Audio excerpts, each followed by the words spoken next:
Hello guys, আসসালামু আলাইকুম। আজকে আমি গাছে পানি দিচ্ছি, একটু আপনাদের সাথে শেয়ার করলাম।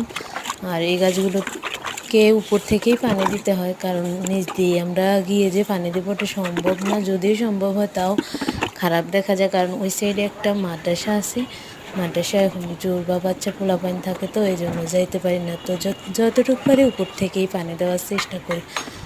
আর এই যে সাইডে দিয়ে গাছগুলো একদিন শেয়ার করছিলাম একটা ভিডিওতে, গাছগুলো কি সুন্দর ছিল। একজন মানুষ এই গাছগুলো কেটে দিয়েছে। আর যে এখান থেকে পানি নিয়ে গিয়ে গাছগুলো দিচ্ছি।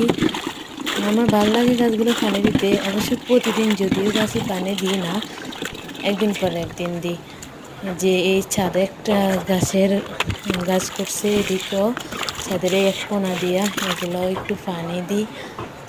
আর এই যে এই সাইডে একটা ফুল গাছ আছে, দেখে আমার খুব ভালো লাগছে। আর ওই সাইডে দিয়ে অনেকগুলো, এটা শুধু